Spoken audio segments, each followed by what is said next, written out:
Assalamualaikum warahmatullahi wabarakatuh. Warahmatullahi wabarakatuh.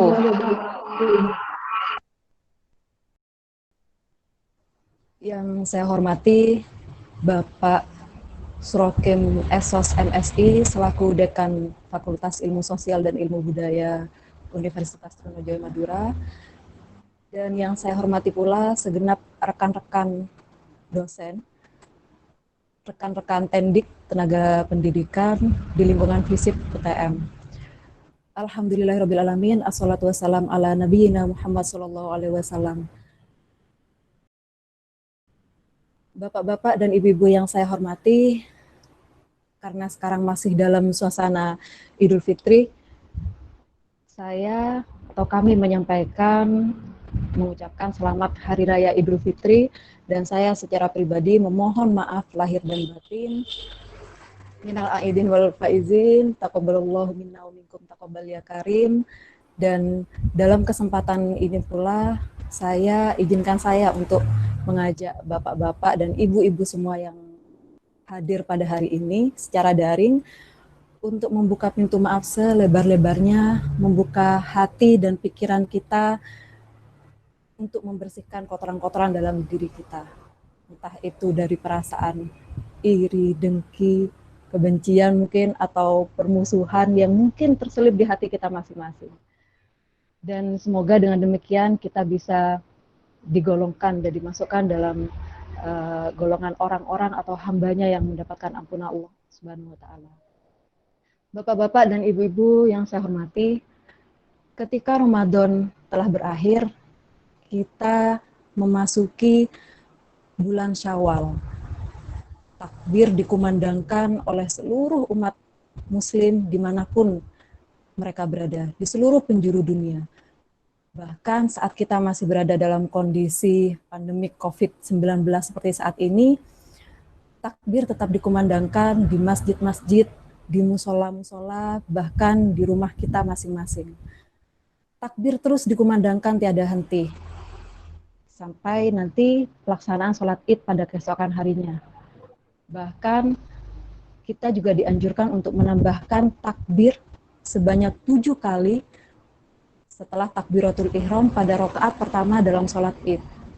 Kemudian juga kita diminta atau dianjurkan untuk menambahkan takbir sebanyak 5 kali setelah takbiratul ihram pada rakaat kedua. Para khotib pun juga demikian. Para khotib dianjurkan untuk mengawali khutbah pertamanya dengan 9 kali melafalkan takbir dan 7 kali melafalkan takbir pada khutbah yang kedua. Dan zikir yang paling utama pada hari raya Idul Fitri memang adalah melafalkan kalimat takbir. Dan hal ini merupakan sebagai bentuk pelaksanaan dari hadis Nabi yang bunyinya Zuyyinu a'yadakum bit takbir. Hiasilah hari rayamu dengan takbir. Kalimat takbir benar-benar mewarnai peralihan dari bulan Ramadan memasuki bulan Syawal, bulan yang baru. Takbir sendiri asal katanya dari kabbaroh yukabbiruh takbiron, yang artinya membesarkan atau mengagungkan. Siapa yang kita agungkan, siapa yang kita besarkan, tidak lain adalah Allah Subhanahu wa Ta'ala. Allahu Akbar, Allahu Akbar, Allahu Akbar, walillahil hamd.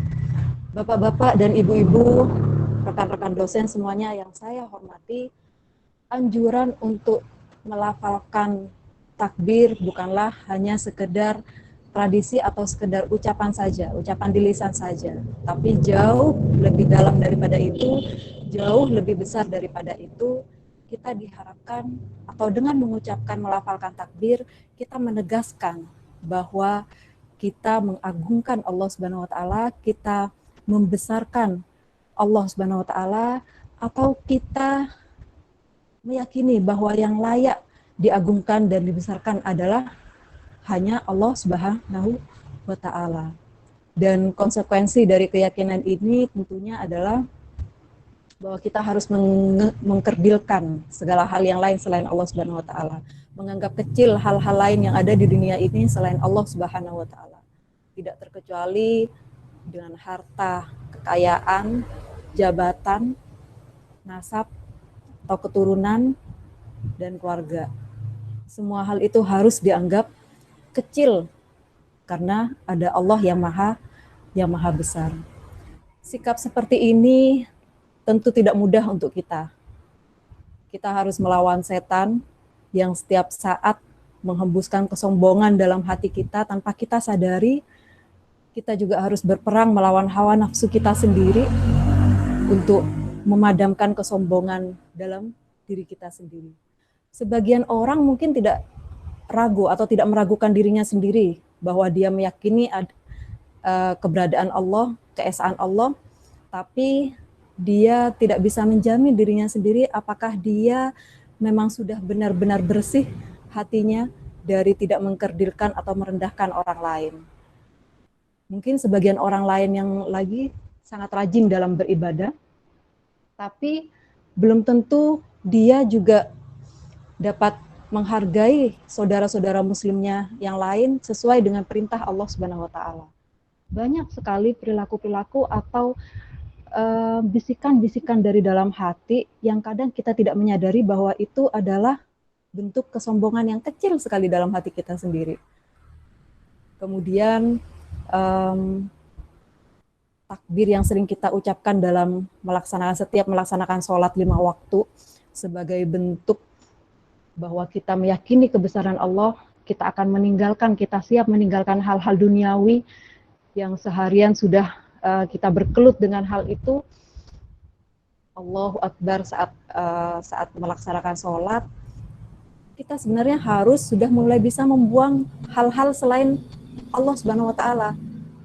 Entah itu misalkan saya sekarang sedang menyelesaikan KTS, saya harus membuang jauh-jauh pikiran-pikiran tentang KTS, atau mungkin terkait dengan BKD, atau mungkin terkait dengan tugas-tugas yang lain. Kita harus benar-benar mengenyampingkan itu dan betul-betul kita meyakini bahwa kita sedang berhadapan dengan Zat yang Maha Besar, Zat yang Maha Agung. Ini sebuah tantangan buat kita dan terus-menerus harus kita asah ataupun kita harus perkuat dalam diri kita sendiri. Kemudian sebagian orang ada mungkin yang rajin beribadah, yang mungkin sangat alim, tapi belum tentu dirinya bisa menganggap orang lain lebih baik dari dirinya. Bahkan mungkin dia melihat orang lain ibadahnya tidak sesempurna dirinya sendiri. Mungkin dia melihat orang lain tidak lebih pintar dari dirinya, saya yang lebih pintar. Atau dalam pelaksanaan tugas-tugas, dia mungkin masih melihat orang lain tidak lebih baik dari dia juga dalam menyelesaikan kewajiban-kewajibannya. Saya lebih baik daripada dia. Ini sebenarnya bentuk dari hembusan-hembusan kesombongan yang dibisikkan oleh setan. Seperti apa yang diucapkan oleh iblis saat dia menerima perintah dari Allah Subhanahu wa taala untuk bersujud pada Nabi Adam. Dia berkata, ana khairum minhu. Saya lebih baik daripada dia. Saya lebih baik daripada Adam alaihi salam. Iblis terjerumus bukan karena dia mengingkari Allah Subhanahu wa taala sebagai Tuhannya, bukan. Iblis bukan ateis yang tidak bertuhan. Iblis mengakui bahwa Tuhannya adalah Allah, Tuhannya adalah Allah yang menciptakannya, dia mengakui itu. Tapi apa yang membuat iblis terjerumus hingga dia dicap kafir kemudian menjadi penghuni neraka selamanya? Tidak lain adalah kesombongan iblis itu sendiri. Kesombongan dalam diri iblis itu sendiri yang menolak untuk bersujud pada Nabi Adam sebagai bentuk ketaatannya kepada Allah Subhanahu wa taala. Bapak-bapak dan ibu-ibu sekalian, apa yang menimpa iblis tadi bisa juga menimpa diri kita meskipun dalam skala maupun konteks yang berbeda. Allah memerintahkan kita untuk memuliakan orang lain. Allah memerintahkan kita untuk menghargai orang lain. Karena itu saat kita, entah itu dari laku, pikiran, bisikan hati, ataupun ucapan, kita merendahkan orang lain, kita menghinakan orang lain, maka mungkin sejatinya kita telah meneladani jejak dari iblis. Na'udzubillah min dzalik. Semoga kita dijauhkan dari hal-hal tersebut.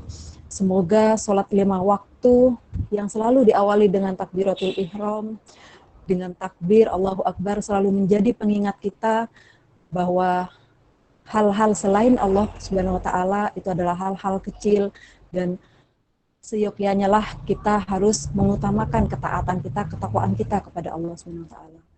Hari raya kemenangan, hari raya Idul Fitri bukan berarti kemenangan yang kita raih hanya setelah 1 bulan kita berpuasa penuh, tapi kemenangan yang harus terus dijaga sepanjang bulan-bulan berikutnya sampai kita bertemu Ramadan kembali. Ini adalah perjuangan yang lebih berat lagi, karena saat Ramadan suasananya sangat kental sekali dengan hal-hal yang religius. Mungkin kita akan mudah untuk melakukan atau melaksanakan ibadah-ibadah yang mungkin jarang kita lakukan di bulan selain Ramadan. Tantangannya akan lebih berat lagi. Dan karena itu kemenangan ini, Hari Raya Idul Fitri ini yang dianggap sebagai hari raya kemenangan, semoga kita bisa selalu menjaga, semoga kita selalu bisa menstabilkan ibadah kita setelah Ramadan, setelah Idul Fitri. Justru ibadah kita semakin baik, itu adalah bentuk kemenangan yang nyata. Mungkin sebagai akhir dari apa yang saya sampaikan atau apa yang saya bagi pada kesempatan ini, marilah bapak-bapak dan ibu-ibu kita mengevaluasi diri kita sendiri. Mari kita mengevaluasi diri kita masing-masing. Mampukah takbir yang kita lafalkan di setiap awal sholat 5 waktu itu mendidik hati nurani kita untuk tidak menyombongkan diri, untuk menganggap kita lebih baik daripada orang lain, dan benar-benar membesarkan dan mengagungkan Allah Subhanahu wa taala. Itu jawabannya hanya ada dalam hati atau dalam diri ibu-ibu sendiri atau bapak-bapak juga. Demikianlah bapak-bapak dan ibu-ibu yang bisa saya sampaikan, dan semoga kita dapat dipertemukan kembali dengan Ramadan yang akan datang, di tahun yang akan datang, dalam kondisi yang jauh lebih baik daripada sekarang. Dan semoga keimanan dan ketakwaan kita bisa terus kita jaga sampai maut memisahkan kita, dan semoga kita termasuk dalam golongan orang-orang yang mendapatkan ampunannya, dirahmatinya, dan diberkahinya. Demikian yang bisa saya sampaikan. Wallahu muwaffiq ila aqwamit thoriq. Wassalamualaikum warahmatullahi wabarakatuh.